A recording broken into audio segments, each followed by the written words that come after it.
Hi everyone, and welcome to episode 6 of the Ultimate Physique Podcast. I'm your host Kyl Raggio, and today I'm talking with one of Australia's most influential contest prep coaches, Dean Mckillop. Dean's methodical coaching approach has produced some of the country's top bodybuilders with numerous pro card wins under his belt. So if there's one thing you can be sure of, Dean knows a thing or two about what it takes to become the best bodybuilder you can be.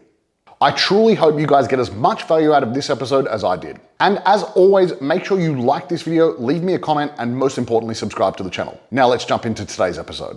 Dean Mckillop, I am absolutely excited to have this conversation, first of all. And obviously, I know who you are and have been under your tutelage for a little while now. But if people haven't heard of you or Flex Success, give us a bit of a spiel in terms of who you are and what you're about. Well, Flex Success, first and foremost, is a coaching company that was founded by myself and my now wife at the time, my girlfriend, Liz. We founded it maybe like 8 years ago. I should know this now because we've got a new shirt that says Building Mutants circa, I think 2016, I think we put on there. Yeah. Maybe 2019. I can never remember what year it is. Anyway, it sort of started out of necessity in the space that I was working in at the time, which was sports supplements, and the space she was working at the time as a personal trainer, we just were constantly getting hounded for additional work outside of our jobs. Yeah.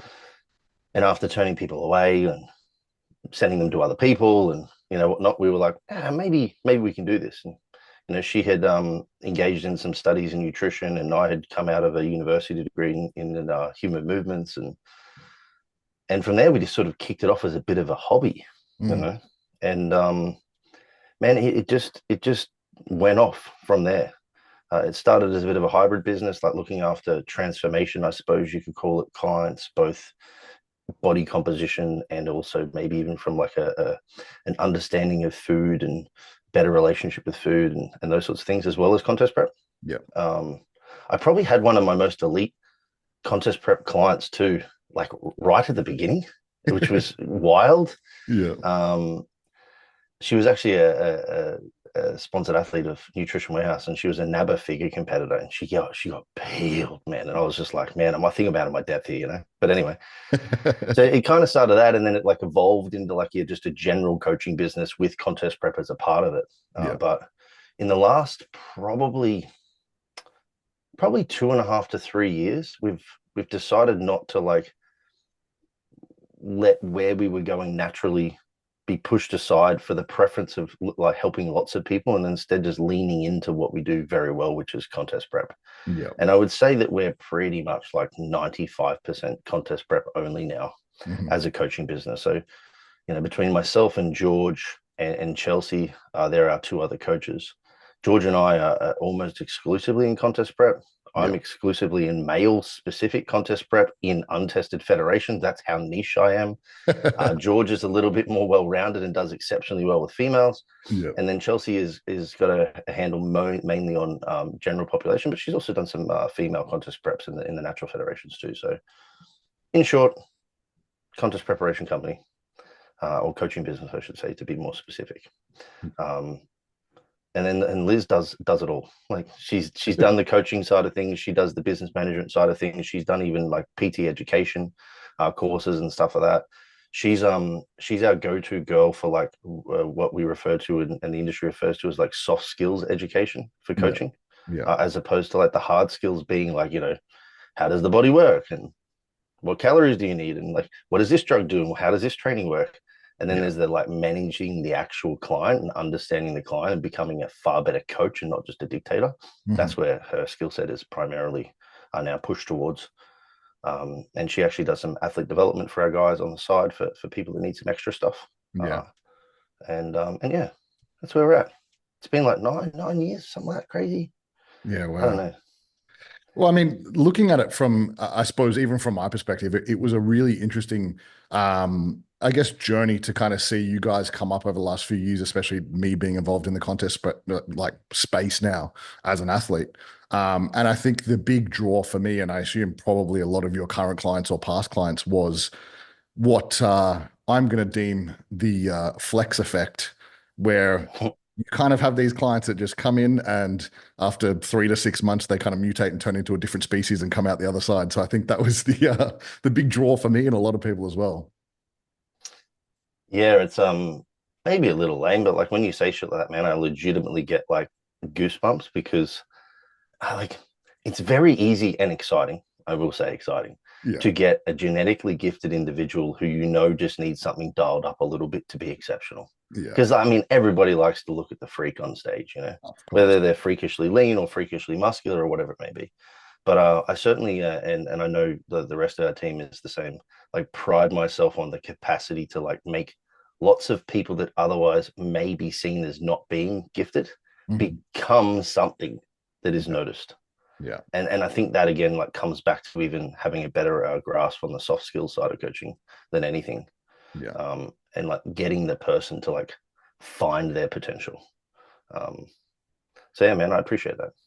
Well, and look, I say this from my side, both as an, onlooker prior to starting with you, and for anyone who's listening and doesn't know that I'm coached by Dean, it was that real sort of, I guess, curiosity to kind of understand, like, hey, what's happening behind the scenes and what things are going on, in order to get the most out of your clients. And I think really just even seeing the progress that I've made in my own, competitive career and my own physique development, it's the coaching approach and it's the way that you're able to get the most out of people in order to, like you said, to be their best self. And I think that's really important.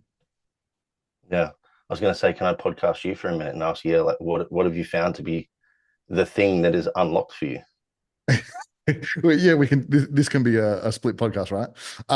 Yeah, Well, I mean, look, objectively, I think the big thing for me is the number one, the leadership and the accountability piece for sure.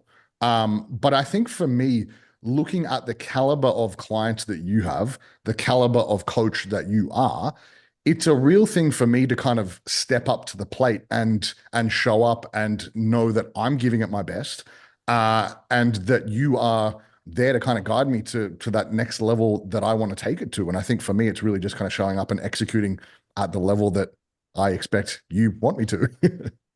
yeah. Yeah, it's always interesting, right? Because like I said, we've been doing this for like 8 to 9 to 10 years, whatever it's been. And I think now I'm certainly lucky enough to be in a place where I've earned my stripes to the point where people like yourself, who are otherwise relatively well advanced when you arrive, take another notch up because I've kind of built that recognition of success. Yeah. Um, and I think some people get like, especially in the online space, get caught out thinking that they should be there tomorrow when they just need to do really good fucking work for a while. And then eventually it looks like they get all the good clients. It's like, no. They actually earned these clients through 5 and 6 and 7 years of just, wading through the stuff that not all of us enjoy. Like, Yeah. I'm in a very privileged position now to have the opportunity to choose my clients. Yeah. I can say no to people. I can actually even let people go who aren't living up to the standard that we expect. Yeah. But it hasn't just arrived here, as Certainly much as not. it looks like that. No, and Yeah, look, I think that's a funny point you bring up because I think a lot of people would be like, oh, yeah, fuck this guy, he's got it so easy. He just gets all these crazy comp prep clients and they all do really well. It's like, well, that's kind of like part of the process of earning your stripes as a coach to get the result first and to get the clients that you know you can get a result with. Because I think that's a really a different space to be in, and especially seeing the results that you get is like you see people at competitions, you're like, what the fuck? That guy's a freak. Like, how is he going to get any better? And then 6 months later, they've gone through the whole flex system. And it's like, okay, I didn't think that was possible. But being able to get insane results with people that are already freaks is like, okay, you actually have to know what you're doing and do it really well. yeah. Mate, you've tooted my horn, so I'll toot yours in reply. I remember actually, you you inquired with me a while back, I and I was did. busy. And at the time, I think you were natty, and you're like, "Okay, I'm thinking of moving towards the IFBB," and I was like, like I remember just at the time thinking, there's definitely a lot of potential here, but I'm cooked at the moment. I need to say no, and like it's super important that you do say no when you should say no. For And sure. then I remember like seeing you jump on stage, and I was like, motherfucking missed opportunity, like, oh well, it is what it is. And then here we Well, are. we're here So, now but and hopefully we're still seeing more potential realized, which is exactly what we're talking about. exactly. And that's the exciting part for me, man, to be able to be on this journey and for us to kind of hit this competitive season next year is so exciting. So I'm super excited to jump into it as a competitor, and I'm super excited to jump into this conversation for other people to get a peek behind the curtain and see what goes on. Yeah. In terms of, I guess, what I want to bring up first is as our main overarching theme to kind of give people an idea. If contest prep is the thing that we're talking about, that's your kind of wheelhouse. For someone who is maybe thinking about contest prep or they're, wanting to know what's really involved, could you give us like the high level overview in terms of like a year-long strategy, let's say? What does a specific layout or framework for a contest prep look like in terms of maybe different phases and what those phases are? Yeah, cool. So like a lot of people see prep as the goal or getting on stage as the goal, Yeah. right? Which is fair. It's the end goal, but it is largely, or the success of it is largely predicated on the many months prior to it. So like prep is just the end result of like what I always say to people, like relentless repetition of the same behaviors done repeatedly for months on months on months on months. And then you just dial up the dieting part of it a little bit at the end for 16 to 25 weeks. And all of a sudden you see what you achieved, which is kind of the unveiling, which is cool. Yeah. The general overview is exactly that, is that if the end goal is a contest prep or a contest date, then you should be reverse engineering then your approach to how you get there. Yeah. So first you need to do a little bit of like, a stock take on your physique and say, all right, what needs growing? Is it everything? Is it something specific that is behind? Is there asymmetry or whatever there may be? And then the question then is like, all right, in order for me to develop this to a level in which that I would be satisfied to step on stage with, how long will it take for me to accumulate the tissue to improve that? If we're talking, I'll probably say that most of my conversation today will be centered around enhanced males, just because that is my space. But like, obviously, if you have specific questions about females or even natties, then we can open up the can for that for sure. But it's like, how long does it take for you to make significant change in a physique? Yeah. For me, like I would say the most ideal time frame from a general preparation or general preparedness or planning perspective would be like somewhere in the 60 to sort of 80 weeks Yeah. Wow. total, including the prep. Yep. Because for me, like a prep's going to be somewhere between say 16 and 24 weeks, depending on what the phases to that look like prior. And preparation, realistically, for everybody listening, is just a slow, steady reduction of body fat over time with the intention to maintain muscle mass. Yep. And you're not really looking to improve anything. You're just looking to sustain what you've already gained and refine the look so that you can see it come to the end. So there's basically like 24 weeks worth of time lost in growing. Yep. All right. And now we can lose fat far faster than we can grow muscle. Absolutely. So you're going to need at least that time to grow tissue. So there's 24 weeks. We're at 48 now. That's a 12-month plan. That's pretty easily done. Yeah. And it's probably ideal to at least double that if you want to try and get in like two very specific, significant growth phases. Yeah. So like now we're talking like what, 72 weeks. Yeah. So like before, yeah, man. And I think this is where a lot of people go wrong. They go, oh, I want to prep. Cool. When do I want to compete? Next year. And then they don't really think about it any more than that. They just start training and doing things. And then they get to prep time and they're like, oh, I guess it's fat loss time. And then they're like, oh, I don't really know if I even achieved what I should have, because there was no like prior planning. So, so roughly speaking, we're going to say we want to try and grow for at least a year in order to then do fat loss for half a year. Yeah. I'd say like a 2-to-1 ratio is pretty good. I think if you, from memory, when we had Brandon Kempter on, who's a phenomenal prep coach in the natural space, I think he does a 3-to-1. Yeah, wow. Is from memory. He's 3 times the growth to prep. Yeah. Now, the crazy thing for him is his preps are usually like 24 to 32 weeks plus. So his preps are very long. Yeah. Because there's not drugs involved. So you don't have as much muscle retention capacity. So that makes sense. Again, and so does the growth phase. It makes sense because you can't elucidate the same level of growth without drugs. Yeah. So that would be the general. And when we're looking at those first 2 phases, I suppose that 52 weeks prior to prep, there's going to be a period of calorie escalation and training escalation and drug escalation to try and drive growth. Yep. There's going to be a period of probably maybe tidying up some of that body fat that you may have gained, making sure that all of your health metrics are in range. That's going to happen somewhere in the middle. And then you're going to have another little growth phase, a refinement phase. Like that's when you really kind of know like what you have to like specifically dial up come prep time. Yep.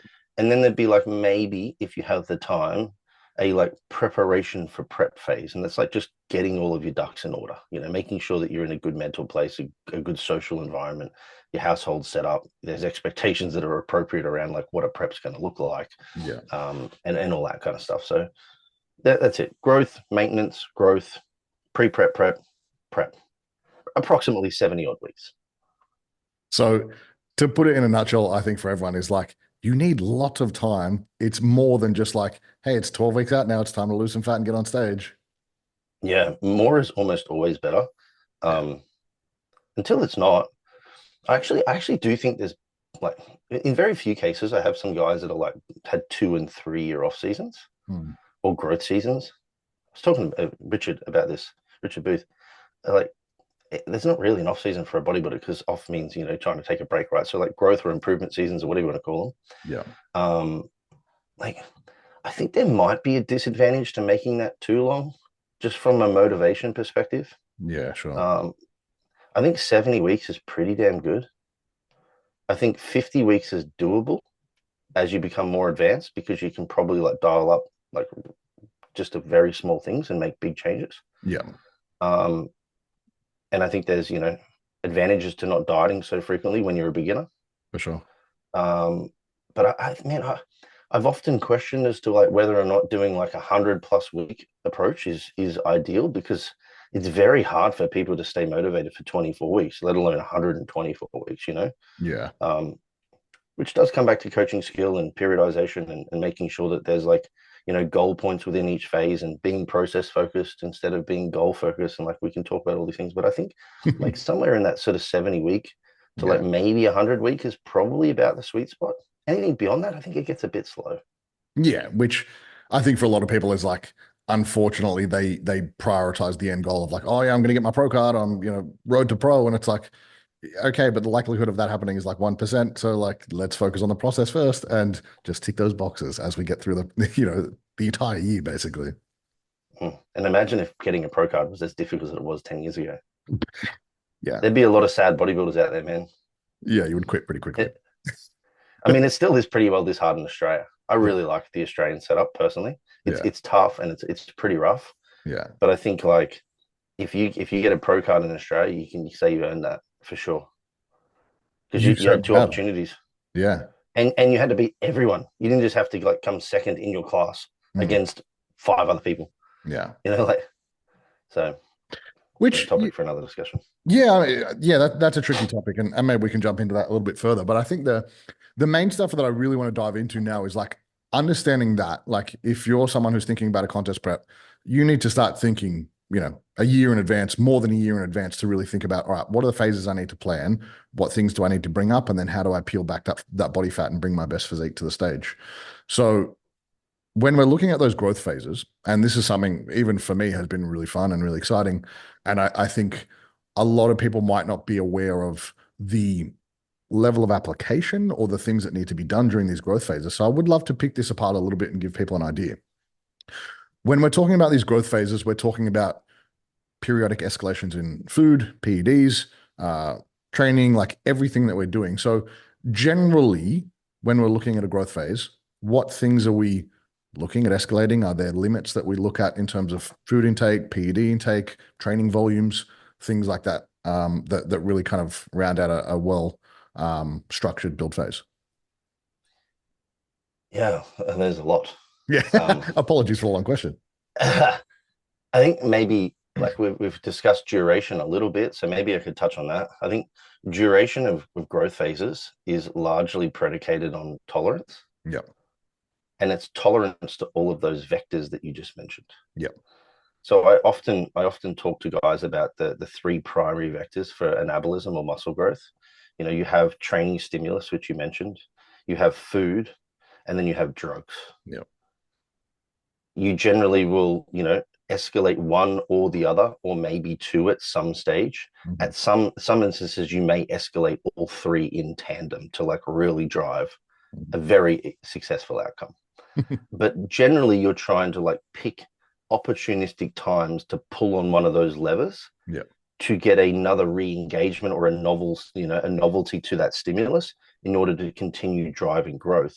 Yeah. But what will determine as to how much you can push either of those three or any of those three will be largely predicated on your tolerance, your appetite tolerance to food, your body fat accumulation tolerance to calories, Yeah. your, recovery tolerance to training volume, and then also like your health tolerance to drug escalation.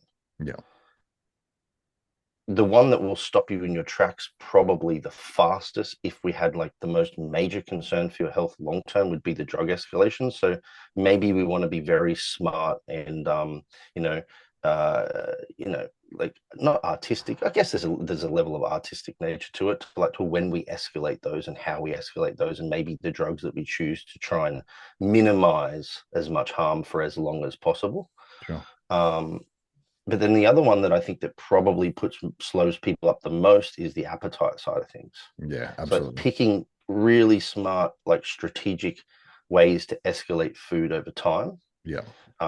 Knowing full well that you need food to drive recovery, but you probably don't need as much as what people think Mm-hmm. in order to facilitate growth, especially when you have drugs in play. Yeah. So I suppose like that's like a general, I suppose, idea of like, just think about that. Like, you need to be able to tolerate the progressive stimulus that you want to impart on yourself.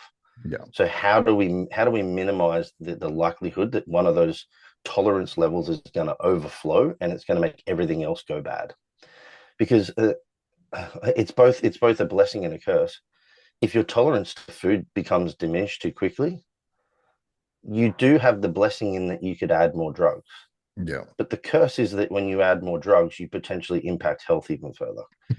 You know, so it's like you have to like this like the question that I always ask myself as a coach when I'm making choices and then having discussions with clients is, for what benefit, to what consequence?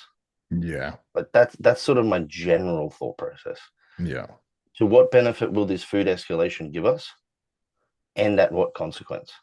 Yeah. And like if we took you as a hypothetical client and we said, all right, your appetite right now is pretty bad, but your drug load is relatively moderate. Yeah. To what consequence would it be if we were to escalate food now to try and drive anabolism? Well, appetite's probably going to get blunted even further. And maybe you're in a position now where fat accumulation starts to, become measurably more noticeable than even lean tissue accumulation. Like, why would you want that? I don't know. But Yeah. maybe some people like want to eat more food because, Yeah. gluttony. I don't know. So then the question is, all right, well, for what benefit would a drug escalation help us? It's going to definitely drive more anabolism, so long as it's not driving like additional toxicity to the point that you can't tolerate it. To what consequence? I still think your blood panels are looking great. Like everything's fine, sleep's fine, blood pressure's fine, blood glucose is fine, resting heart rate is fine. Yeah. All the consequence right now seems to be pretty minimal. So I'm going to take the escalation in drugs now in priority over the escalation in food. Yeah. Cool. But that can happen completely, conversely or inversely at the start of it, where like, do you really need more drugs? Probably not. Maybe we might save that vector for later down the track when we know that appetite's going to be a bit shit. Yeah. And then I suppose what I was saying, the artistry of this is that sometimes drugs drive down appetite. So like, oh damn. And sometimes more work, doing more volume also drives down appetite. For some individuals, it drives up appetite. Like, oh, okay, so that maybe this individual is actually better off training more volume and being less intense in their sessions, whatever it may be. So that's where I suppose the coaching really comes into the finer details of it. Yeah. So I don't know if I actually answered your question. No, it does. Because I think it really gives people a look in terms of when we're thinking about those phases, you kind of have those levers, like you mentioned, you have different levers to pull at different points. And the art of the coaching process is knowing when to pull each lever and what the trade-offs are for each one.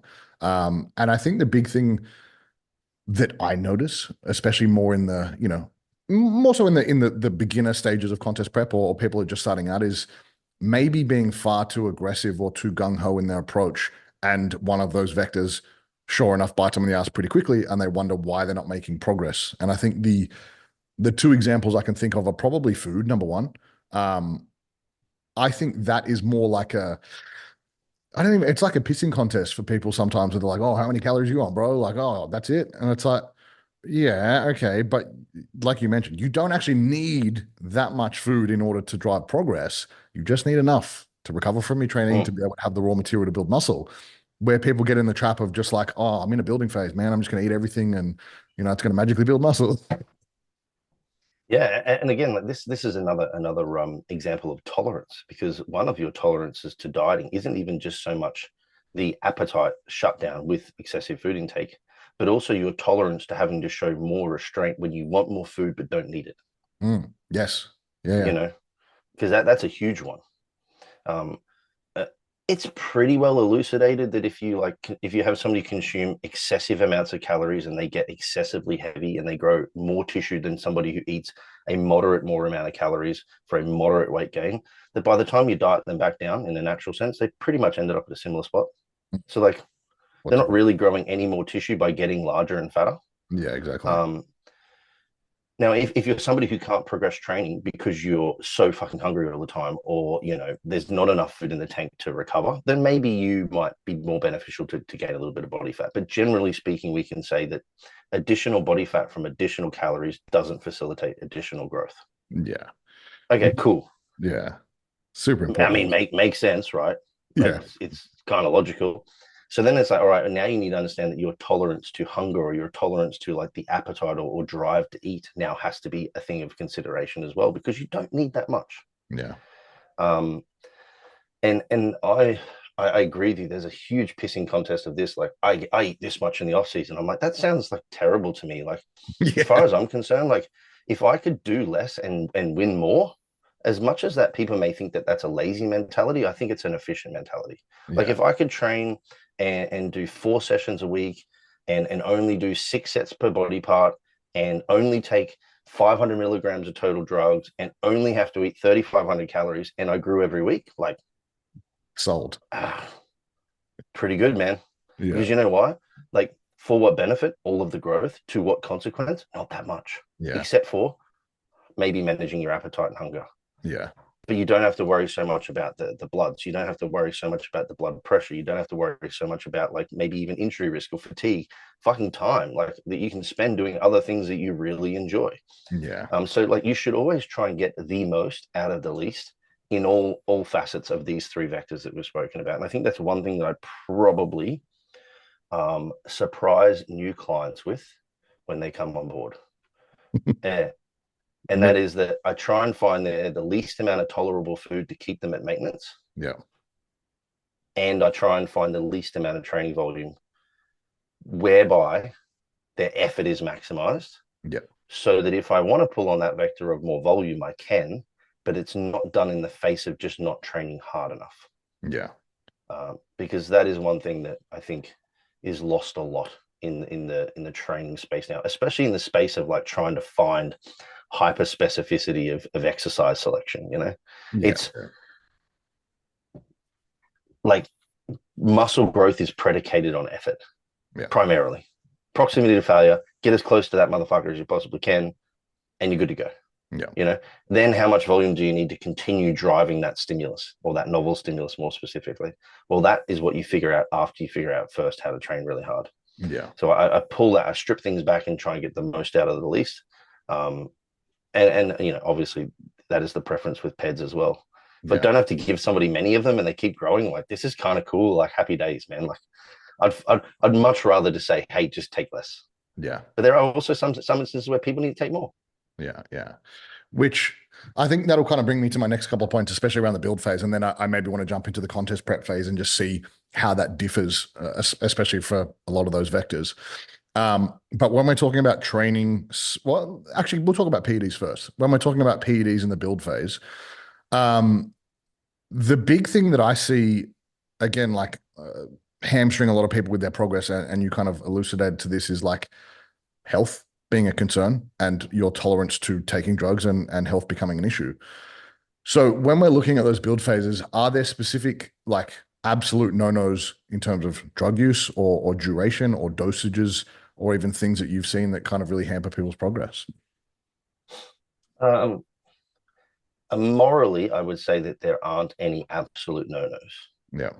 Like I'm not somebody who's going to sit here and say because you have a drug that is not being readily, tested in humans that it should be an absolute no-no. I can say that it's probably not a very good choice.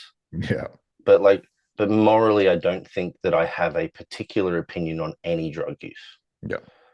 But I will always ask the same question as what I've just said multiple times. It's like, for what benefit, to what consequence? Yeah. So like, uh, if we are willing to accept the fact that most injectable drugs will drive growth at a relatively similar rate, which is seemingly the case, then you should always probably consider, or you should likely consider using drugs that have the greatest benefit for the lowest potential consequence. Yeah. And there's boringly like three that are like really good, Yeah. and they do a lot of the good stuff, and that's like testosterone, masteron, and primobolan. Crazy. Who would have They're, thought? they're pretty well the three. To what level you use each one of them will vary quite drastically. Yeah. Like people's tolerance to testosterone is significantly different. People's tolerance to primobolan and its then downstream effects on estrogen are also quite variable. Yeah.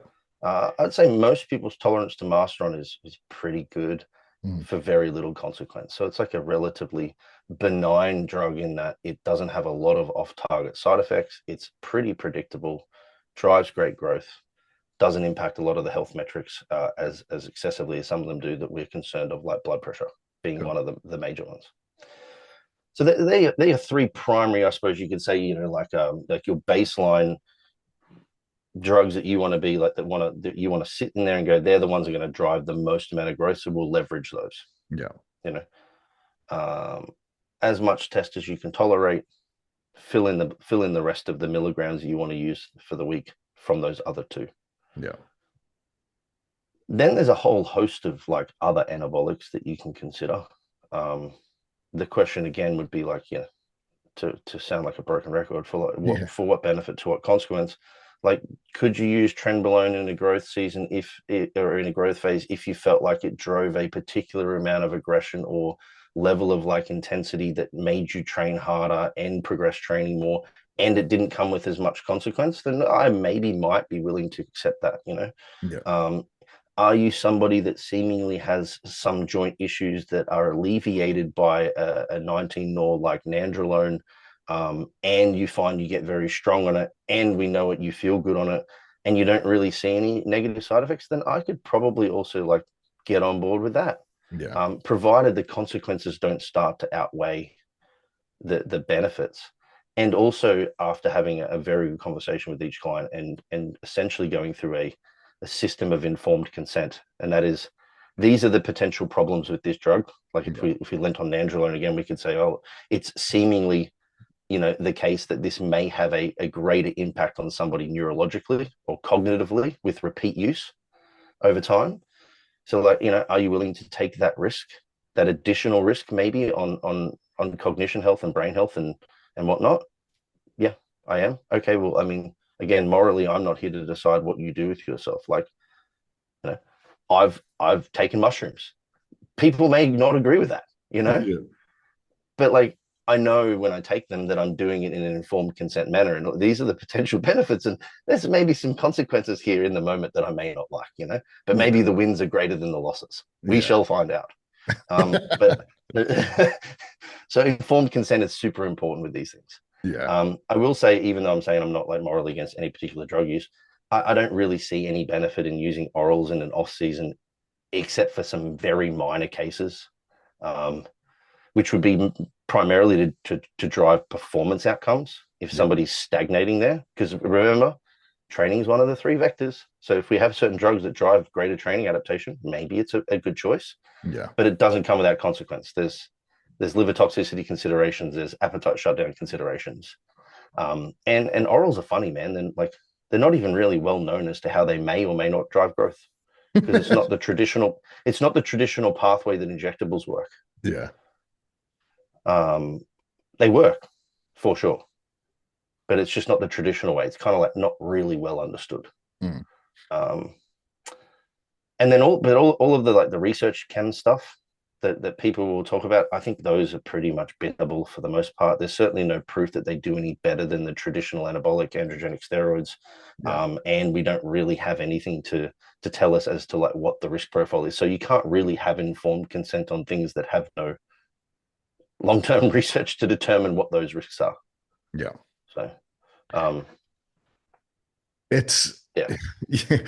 kind of circling back to the point that you keep bringing up. It's really like apparent that time and your ability to tolerate things is the thing that drives the most progress. And I think so many people have it backwards in terms of like, oh, if I just do more, it's going to be better and I'm going to get better results quicker. And the examples I'm thinking of, and you brought it up, was like probably trend number one and orals number two, where in a build phase, people will be like, I'm just going to front load this build phase with lots of orals to kick it off because of the lag time between testosterone hitting your system. And then I'm just going to take 400 milligrams of trend because it's going to make me really strong and muscular. And it's like, that directly violates the principle of maintaining health for as long as you can to get as big as you can. Yeah, I also think there's a disconnect with like perception or like maybe like a logical fallacy and then and actual reality. So like most people when they take drugs and they look at drugs, they don't just consider like what is the effect that I'm trying to achieve. Like in this instance, it's muscle growth, right? We know muscle growth is a relatively slow process, even in the presence of drugs. Oh yeah. But some of the side effects are acutely very significant. If you've ever taken Anadrol, for anyone that's listening, pretty much 3 to 5 days in, you're going to notice you're stronger for most people. Yeah. You know, a week into it, you're pretty fucking strong. Yeah.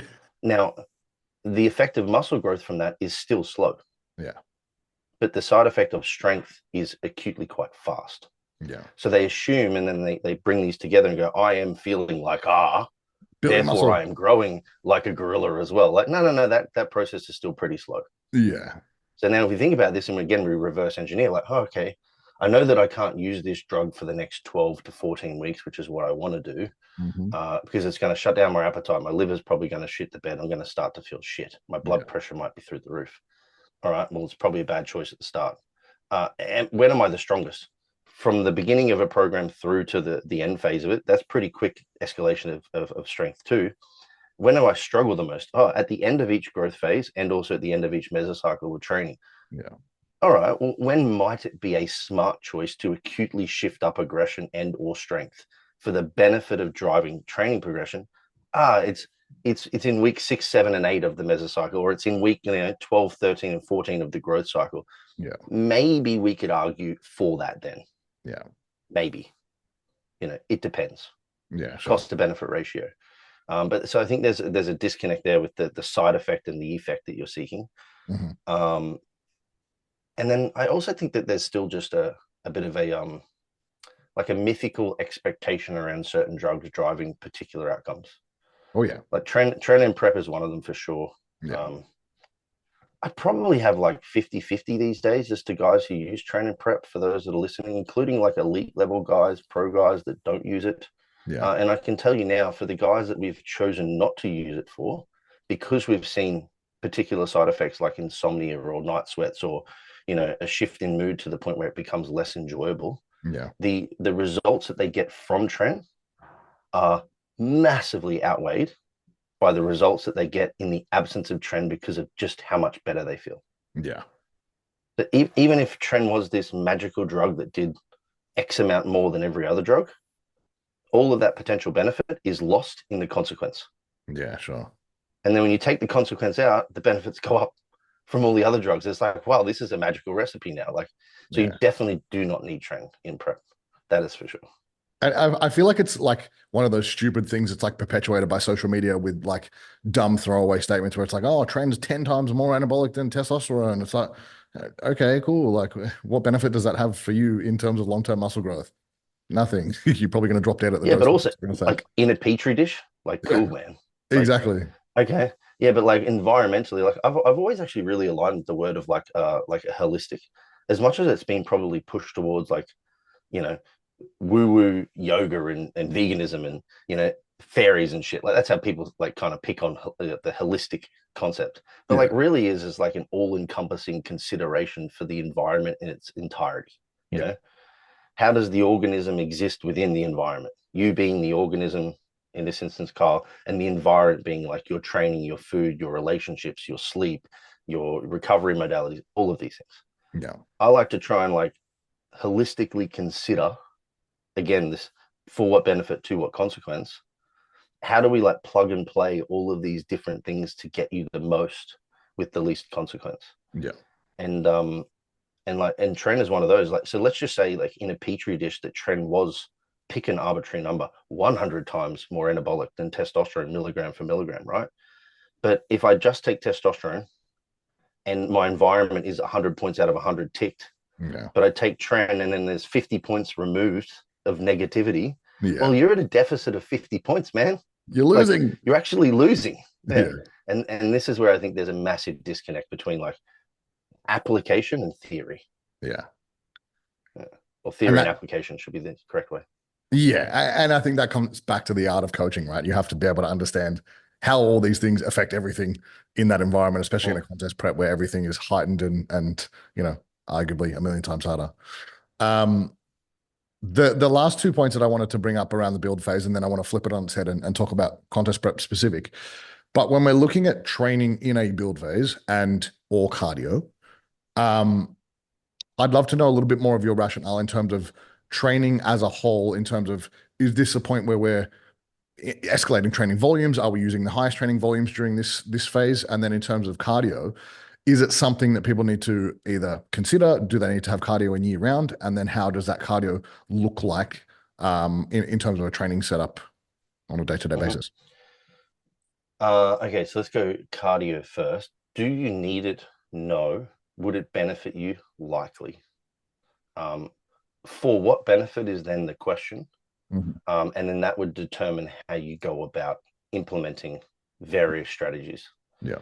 So we can think about like we've used the terminology like periodization a couple of times, which is just long-term planning to achieve a particular performance outcome traditionally in strength sports. Yeah. In this instance, it's a physique outcome, which is predicated on performance. So they're kind of the same. Yeah. There's general physical preparedness phases generally in periodization, which is like just generally get prepared for being physically active. Yeah. That is largely going to be centered around like cardiorespiratory or aerobic specific cardio.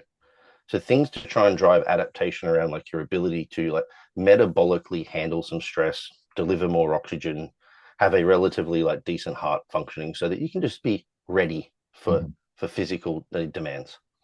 And then you would have like what they call SPP phases, like specific physical preparedness phases. And that's when you're like dialing up the specificity to get a particular outcome. Yeah. Not a general outcome, but a particular outcome. Within the general outcome, like cardio stuff, we're talking mainly like like low intensity, long steady state kind of stuff. Yeah. And the goal is really just to, again, like prepare yourself for general physical demands. Yeah. Just some The capacity specific building. stuff would be, yeah, like the specific stuff would be like, why would you want to particularly drive, say, better anaerobic conditioning? So the general preparedness stuff is usually aerobic, so oxygen involved, not really that high in intensity, largely reliant on fatty acids and some carbohydrates. You can typically do it for a long period of time. It's like long-term fuel dependent, right? And then you move into like another like particular type of exercise, and it's called anaerobic, and it's largely requires in the first phase, which is like super intense stuff, just creatine phosphate. That lasts for like 10 seconds of effort at maximum. And then the secondary phase to that is glycolytic, which you may have heard that term before, and glyco being glucose. So it's glucose dependent, but also like reliant on your ability to buffer out particular metabolites from exercise and then reuse them and recycle them for energy. And this is sort of like you can do it very hard for like maybe 2 minutes, but not maximally hard because you'd conk out too quick. And this is called like an anaerobic threshold. So it's like a rate in which you can work and sustain like a really high heart rate, a really high demand on glucose, but metabolites accumulate and you get that lactate burn that people feel, but you still like can get rid of them. The perfect example of this is like, well, the perfect example actually of all of these for people to reference would be like a 10,000 kilometer runner is largely just running in aerobic below the anaerobic threshold. The anaerobic threshold is when the metabolites accumulate faster, then you can remove them or reuse them. So they can just do this forever. As long as they had glucose coming in, technically they could just roll on forever. Marathon runners are the same. 800-meter runners are like the second phase because they usually get that shit done in like a minute 30, which is crazy. But it's, they're like above the threshold, but not so far above the threshold that they conk in 10 seconds, but they're like dipping in and out. And then a sprinter of 100 meters is the first one. Yeah. Not even using glucose, man. It's just all high octane shit. Yeah. So the long story of this, to then get back to cardio specifically for bodybuilders, which was not my intention to do that, but we went there. With that. Is would you need to improve anaerobic capacity as a bodybuilder in order to then drive more growth? Like, or would it be of benefit to you? Yeah. Maybe. Sure. You know, it will be of benefit to you in regards to your tolerance to high repetition training. Because if we think about like 8 to 12 reps, they're kind of like the 100-meter runner. Yeah. But if we're doing in the 15 to 25, or we're doing occlusion training, or we're doing like back-to-back supersets or giant sets, or anything that's building like exercise density, then having a greater anaerobic capacity would be advantageous to you. Yeah. So if you like that training modality, it's probably going to be smart for you to at least drive some anaerobic performance. Yeah. Similarly, if somebody has got like a really good aerobic base and they tolerate like low intensity, steady state cardio pretty well, and they're not seeing like the heart adaptations that they're seeking, like a decreased resting heart rate, then you may want to test some anaerobic training to see if you can get that back down so they become more efficient at pumping out blood each pump, which means they need less pumps per minute. Yeah. But I do a lot less of the high intensity interval training type stuff, which is what we're talking about here. I do a lot more of the low intensity steady state stuff. Yeah. And then I do like an intermittent or moderate amount of what I have termed, or I don't even know if I've even really ever seen this written in books, as like moderate intensity interval training. Yeah. Which is like harder, but not so hard that the demand is so high that it completely ruins you for the rest of the week or that training session or whatever it may be. Yeah. And the intention there is to basically make people more specifically fit, to come back to that SPP. Yeah. In an anaerobic fashion so that they can handle more training. Sure. All right. But I would say most people would find benefit in just having like good aerobic conditioning. Yeah. Their tolerance to like low intensity, steady state exercise, they'll be pretty good. Sure. Because again, like the consideration here is like, what is the energy demand? What is the recovery demand? And like, is this going to now impact their actual weight training capacity? Possibly. Yeah. Okay. To what size is this individual like, and what is the demand on an entire physique to achieve that? If they're 130 kilos, yeah, pretty high.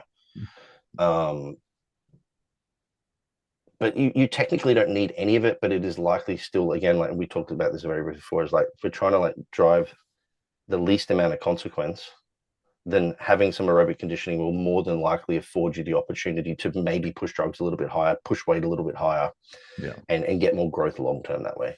Yeah.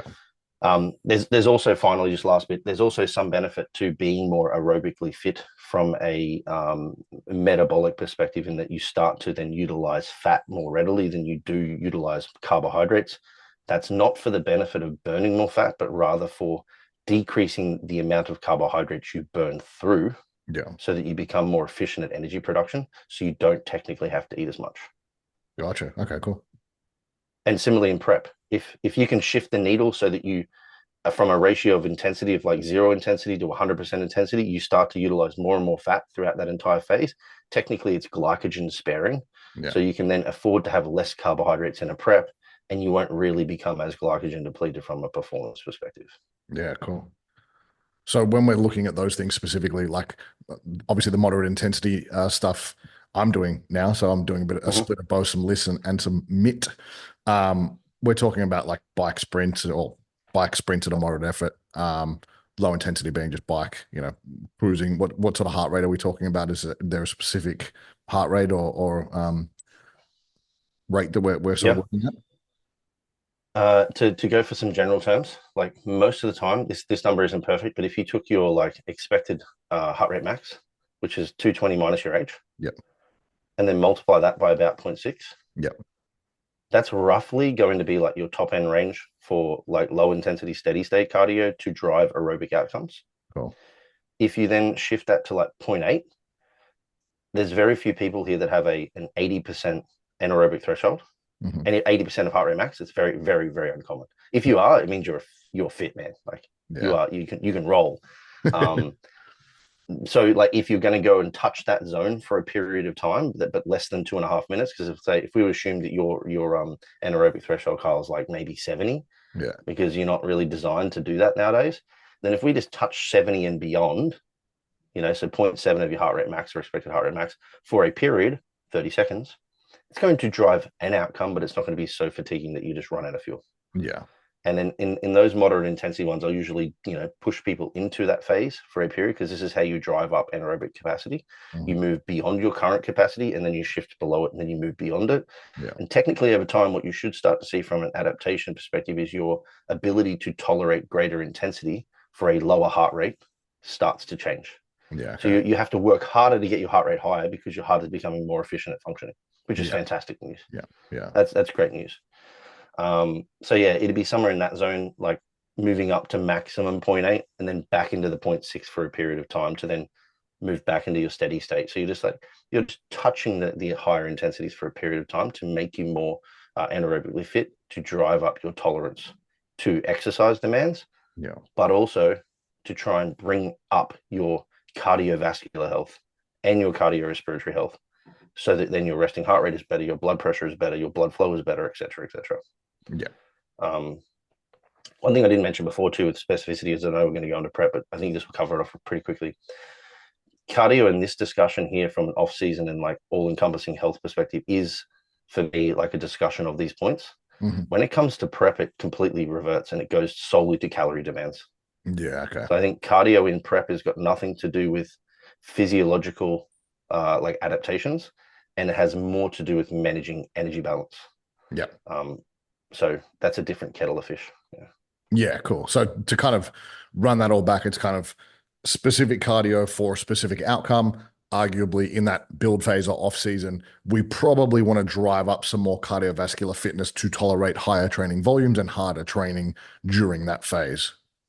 Yeah, or at least to give you the base, because one of the unfortunate principles of human physiology is like the SAID principle, which is like specific adaptation to an imposed demand. Yeah. Is exactly as the name suggests, like your adaptation is specific to the demand. Yeah. So even though I may get you, for example, Kyle, to run your moderate intensity on the bike, and you get fitter and fitter and fitter and fitter on the bike, it doesn't necessarily mean that it's going to translate into you being fitter in the gym, but certainly your tolerance will be improved. Yeah. So then you can try and drive more training, and then your specific, adaptation to that imposed demand is that you get better at training. Yeah. To give people a quick reference, man, when I was at university and I'd finished playing soccer, I did a treadmill VO2 max, which is like the maximum oxygen carrying capacity of your blood, as well as a lactate threshold test.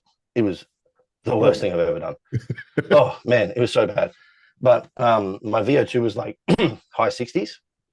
It was 67. I think Lance Armstrong was like 82 or some shit. He's a freak. But like elite is considered 60 and above. And I think my lactate threshold at the time was like nearing 83 or something like that. It was like pretty high. Yeah. Wow. And then 2 weeks later, I did it on the bike. My VO2 max was like 50 something, and my lactate threshold was like 60 something. Yeah. Because my legs gave out way before my lungs did. Yeah. Yeah. And that's just a really cool example of like specific adaptations. Like my legs had never accumulated that level of metabolites. So it never adapted to it. It was brutal, but it was just very localized. It didn't hurt my heart or my soul. It just hurt my legs. Well, yeah. An example I can think of is I remember years ago when Tony Battaglio had his gym over in like Mossman or something, and I did one of his fat loss camps, and he was making us do Wingate protocol on the bike. And I remember, like, I think even part of the extended warm-up was just increasing revolutions per minute on the minute, every minute up until like a maximum effort. And I think by the third warm-up, I was on the ground spewing. My legs were so pumped I couldn't move. And it was like, bro, that is horrible. Yeah, I ran like, we used to be able to get the chance to run like physiology classes as students to make a few dollars to like, year 11 and year 12 students at uni. Yeah. And I would do the one in the lab there. So we would do, we would do one test that I can't remember. We would do a Wingate, and we just put a bucket in front of them as a joke. Like, Literally. here you go, good luck. And the other one we'd do, which would blow people's minds, would actually be put the fastest kid on the treadmill and make him run 20 kilometers an hour for as long as they can handle, as a representation of like, this is how fast they run a marathon, which is crazy when you think about it. Mental. And like, because you're like, how long did you sustain that for? They're like, maybe 30 more seconds. You're like, do it for 2 hours. Like, good luck. Yeah. Fuck that. Absolute freaks. Yeah. With that in mind, let's move into prep. So I guess we can probably talk. We'll talk about food. We'll talk about training. We'll talk about cardio, drugs, etc. But on the topic of cardio, then since we're already there, that sort of segue into a prep. You talked about cardio just being more, managing energy balance. So from what I can assume, it would preferentially be more that lower intensity, steady state cardio, where we can manage energy expenditure from watch or implement that we're using. Yeah, like lowest demand for the greatest return. Yeah. And that is the demand for steady state is time. Yeah. So provided you have time, the impact that it has on the rest of your week, which the most important factor for you in prep is to be able to sustain some level of strength to the best of your abilities, and you should be able to sustain it pretty well. Yeah. So you want to try and sustain the training stimulus as your like primary concern. Yeah. And you're going to do that through food manipulation and training manipulation, and then you don't want that to be like made worse or exacerbated by then dumping in a shit ton of cardio. So prep, low intensity, steady state, low impact, preferentially on things like a rowing erg, a bike, or a cross trainer. Things that don't have like eccentric loading would always be a great choice because they're going to drive the lowest amount of recovery demand. And it's just on there to burn calories so that you don't have to take out as much food. Yeah, you hit the nail on the head. I think that's so important. It's just literally a tool to kind of manage that energy balance equation from both sides. Because I think for most people, if you ask them the question, would you like to do more cardio or eat less food? You'd probably choose more cardio. Yeah, but the good thing is that you ask people. They have a choice. I mean, that's a crazy thought, right? As a coach, that you might actually consider what the client wants. Yeah.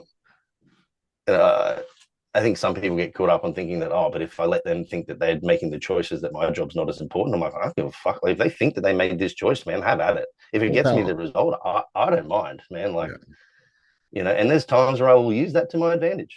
Yeah. There's particular communication techniques where you can have people literally come up with the answer.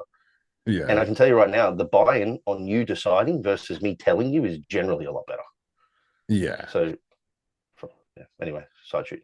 Well, it's a tricky point because I think like cardio and contest prep is one of those things where a lot of people are like in really like dogmatic camps where it's like, oh, team no cardio and just do steps. And then the other people who do way too much cardio that it's at their detriment. So even just to give people maybe like some examples or a general approach, would there be like, hey, you should aim for X amount of cardio per week or X amount of calories per week from cardio to make the contest prep scenario a little bit easier potentially?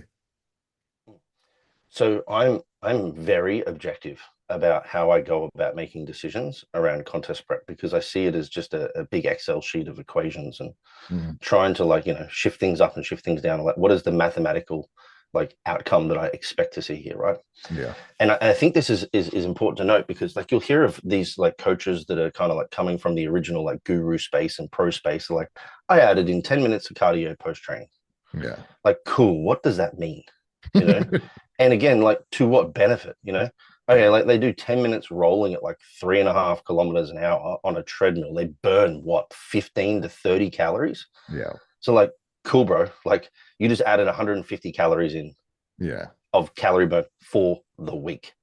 You could have taken out 5 grams of carbohydrates. Just don't lick the stamp on Monday, Tuesday, Wednesday, Thursday, and Friday, and you'll just achieve the same deficit. Yeah. So objectivity to me is kind of important. Yeah. So I think shifting the needle anything less than an average of 100 calories per day, including food manipulation, is probably not going to elucidate much of a result. Yeah. That would mean that you have the choice to either implement 700 kcal of cardio for the week, done in whatever method you may believe to be the best.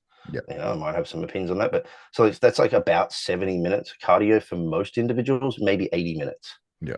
So now if we're talking about doing it post-workout or on low days or whatever it may be, 5 days of the week, so they get 2 days off, we're talking about it's probably about 150 to 200 calories worth of work that you should implement as a first pass cardio introduction, in my opinion. Yeah. It's 15 minutes. So the 5 and the 10 to me is meh, whatever. It's nothing cardio. Yeah. But maybe we might say, hey, you can either, instead of taking out 150 calories of food, maybe we take out 50 and then add in the 100 cardio. Again, this is it's an equation for me. But Yeah. I would say most people start at around about that number. If I'm going to introduce cardio, it would be around about 500 to 700 kcal for the week, Yeah. done in particular manner. I don't really see.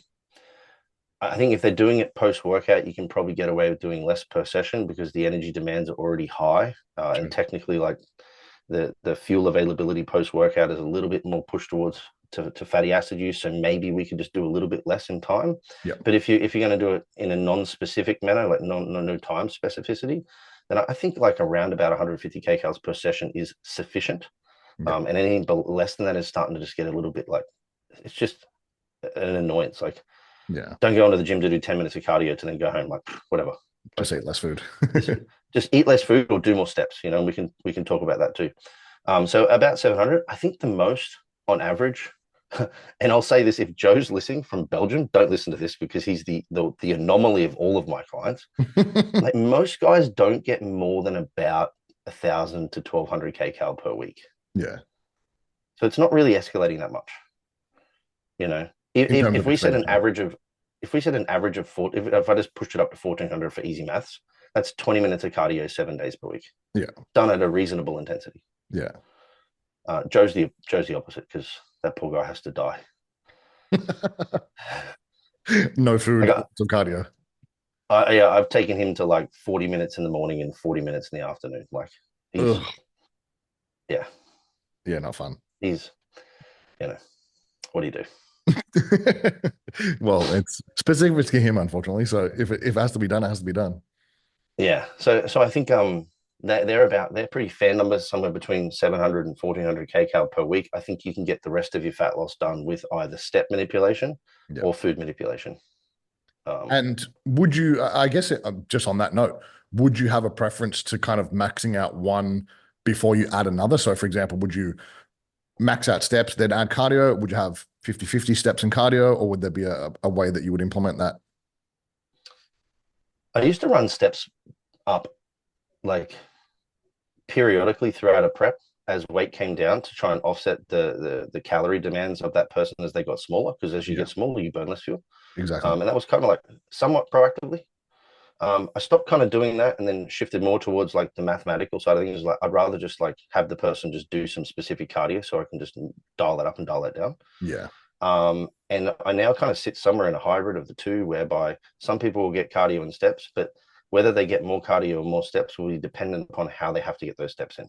Yeah. So like if you could just like make your life less efficient and accumulate another 2 or 3 or 4,000 steps per day without really noticing the time demand, then I'd much rather do that than say, hey, here, go and do 20 minutes of cardio, especially if the person doesn't like it. Yeah. Because again, this holistic environment, like I'm trying to find ways that I can get the most out of people with the least amount of pushback. Yeah. You know, and like if you can enjoy prep, man, it's so much easier.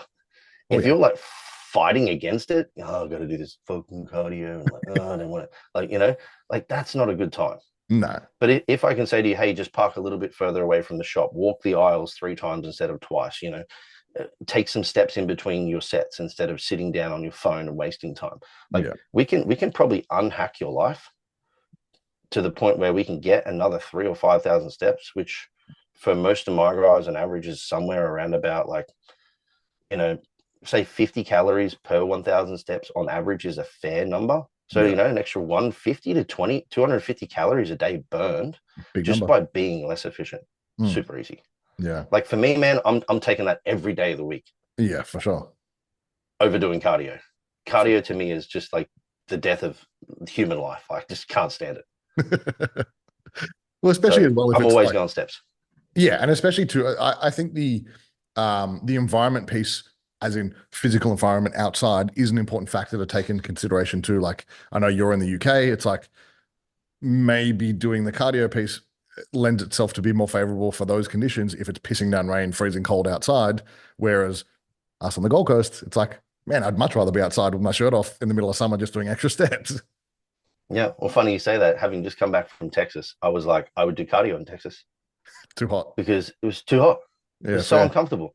And to be fair, it wasn't very nice to look at where we were. So like, to me, steps actually became, I did bless, man. It was the first time in my life I think I'd done sub 10,000 steps on average most days. Yeah, wow. Because I just was disinterested with the environment and disinterested with the heat.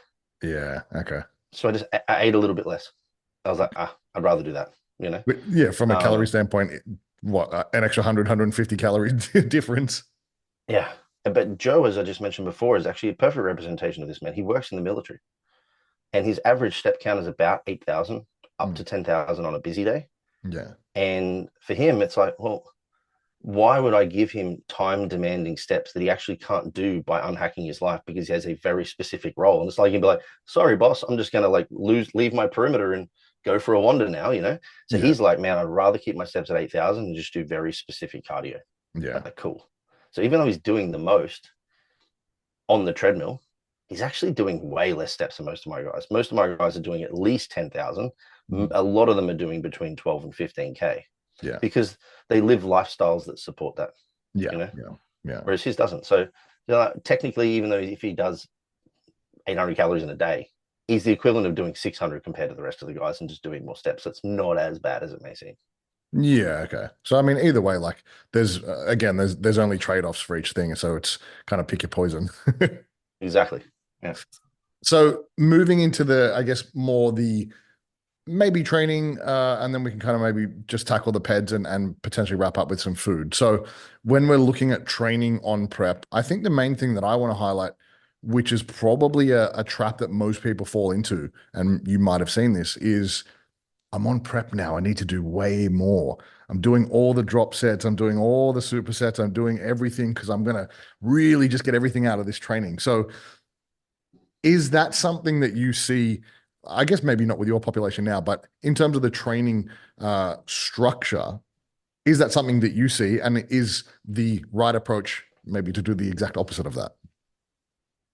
It's certainly the case that the mindset around doing more, not always in sets, but certainly in effort, Hmm. is important in prep because people dial up their motivation and then all of a sudden they're like, you know.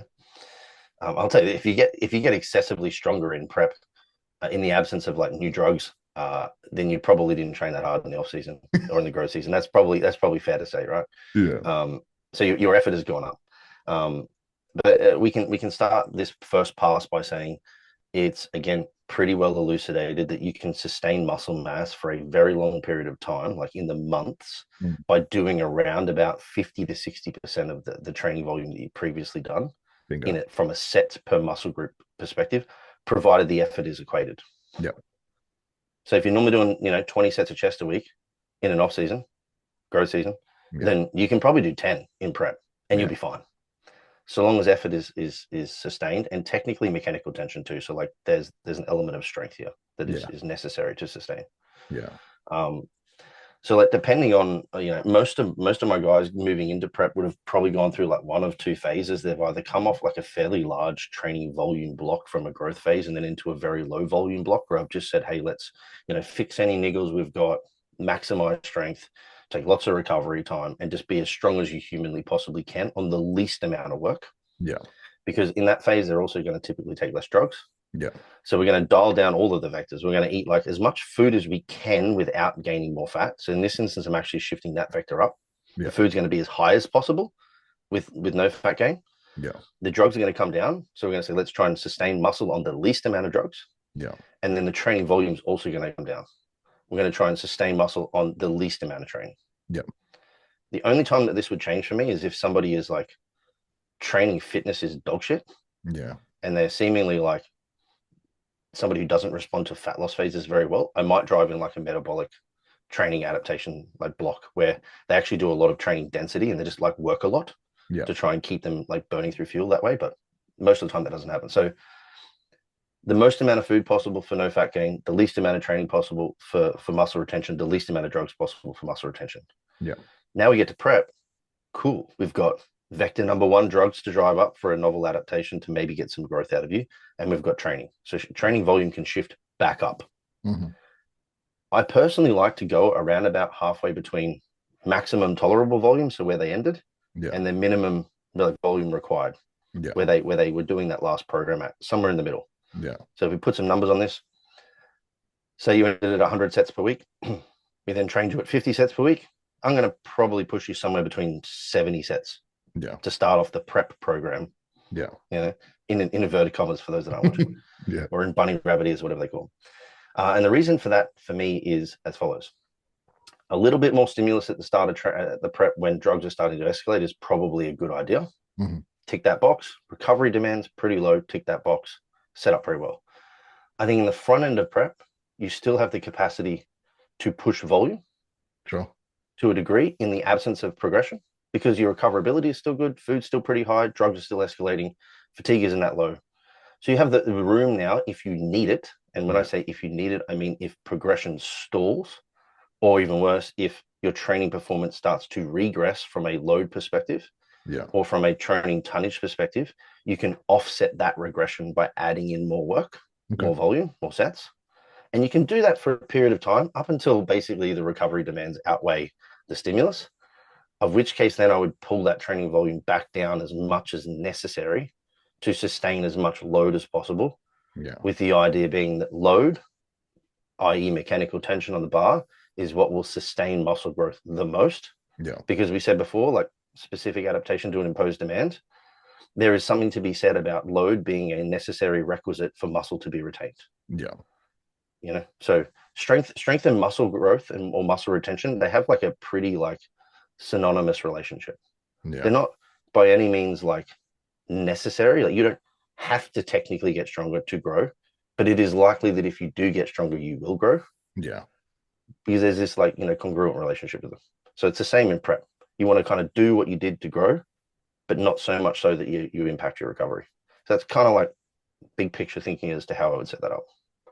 Well, because I guess the main thing there is, like you mentioned, you don't need as much volume because the objective is not to continually grow, and it's not a growth phase where you're pushing that. It's enough to keep that growth. 100%. Yeah. Get the most out of the least.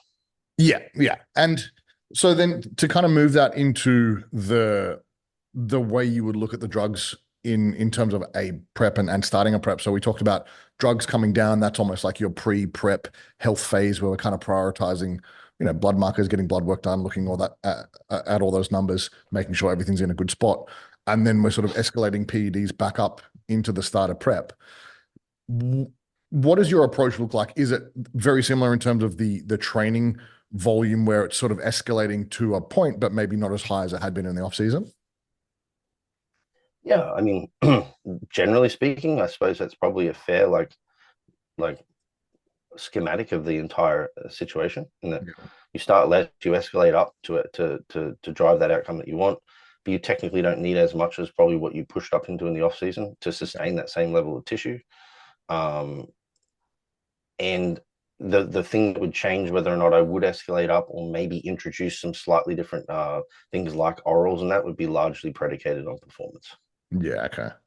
So like if I saw a regression in performance like towards the back end and I needed to get an immediate shift in that performance, there may be some oral drugs that are advantageous for that, you know, and then which one you choose might be more or less advantageous depending on if there's weight limits and so on, you know.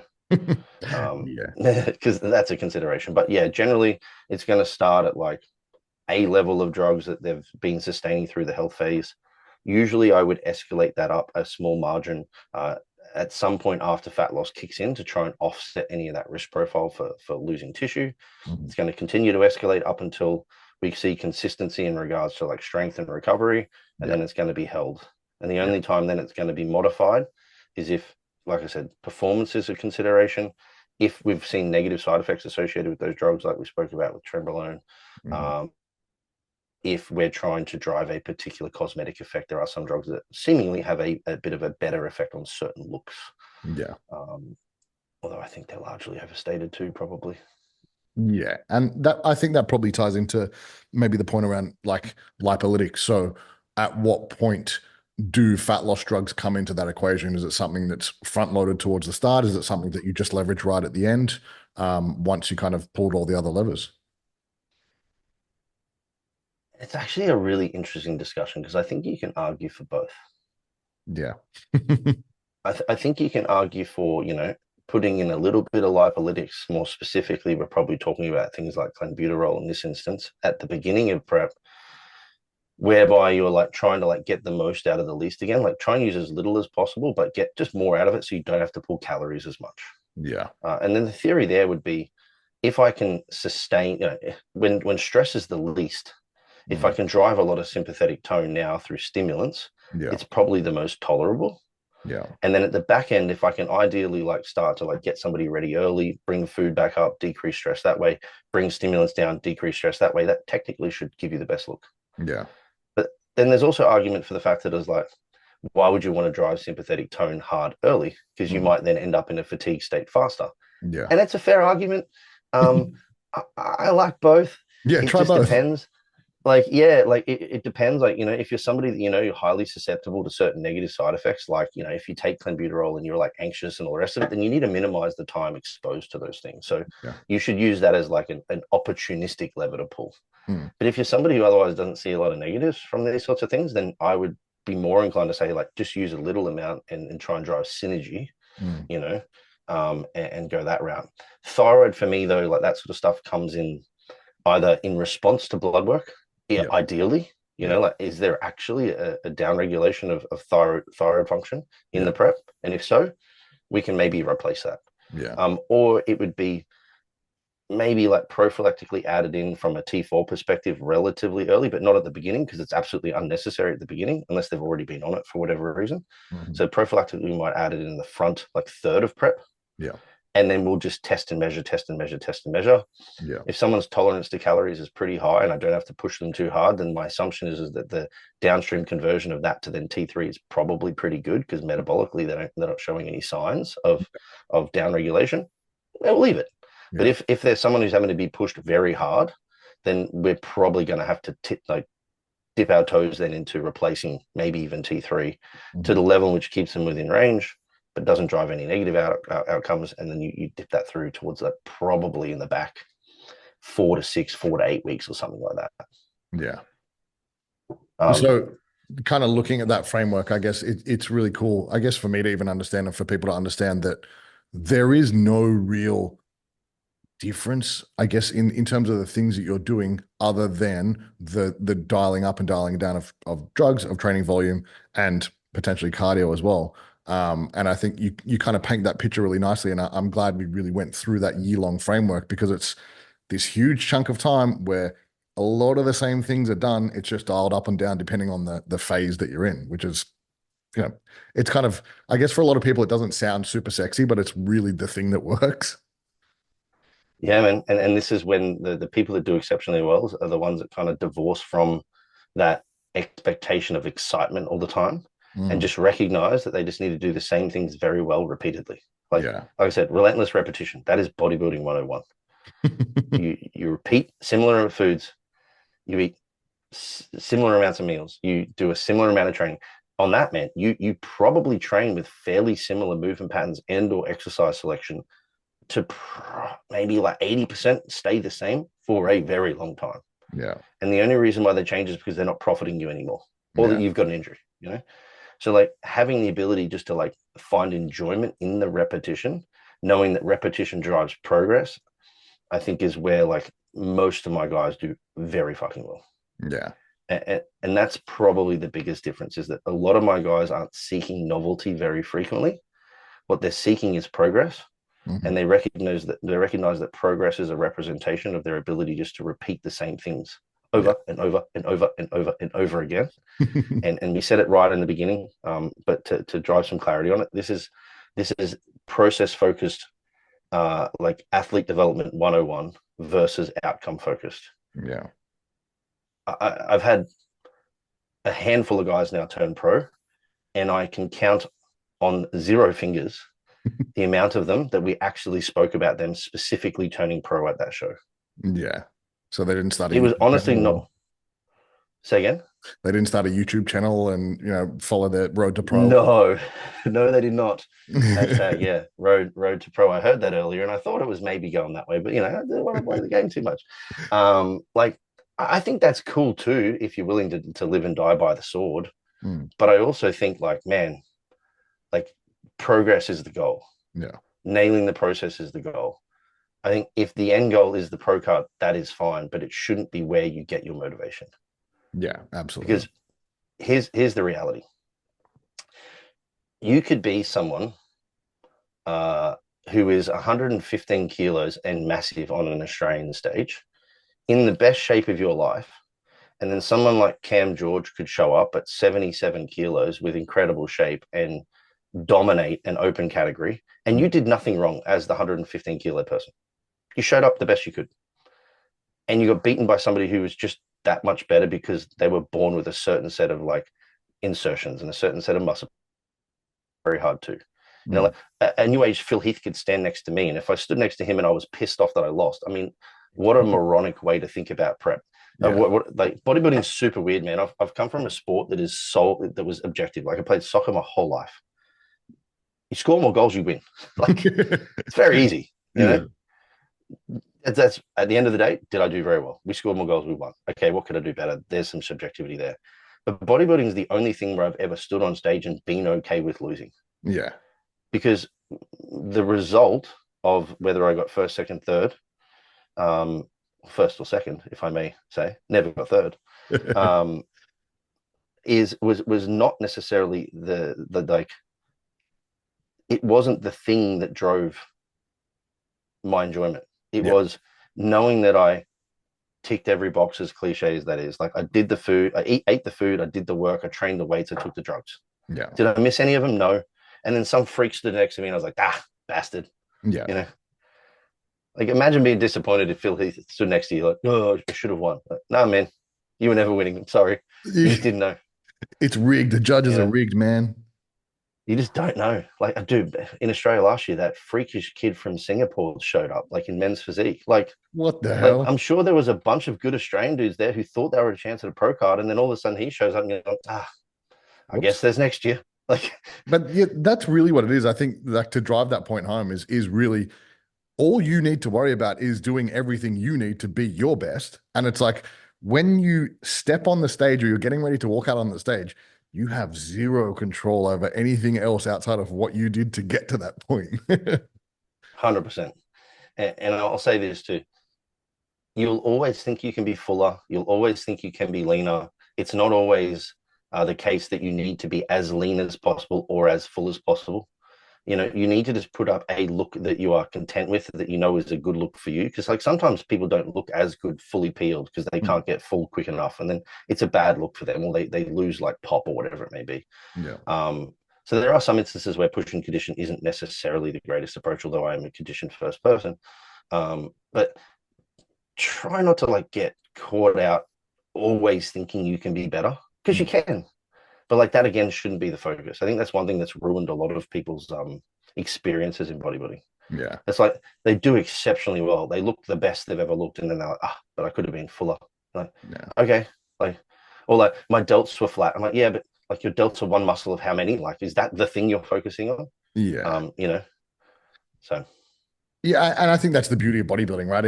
It's subjective to you, but I think that's part of the downfall, and the positive is like you can always be better, but then that's the fun part of getting better or trying to get better and continually getting better. Yeah, but yeah, I suppose like be satisfied with the progress. Don't be, you know, disheartened by the things that still have to come up.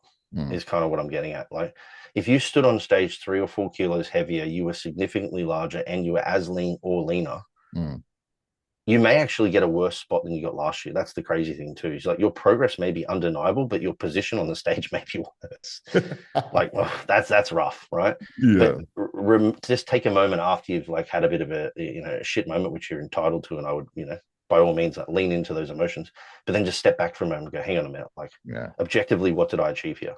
Oh, I did this, I did this, I did this, I did this. What didn't I do? This one thing. Which one's more important? Probably the 5 things that I did well. Yeah, exactly.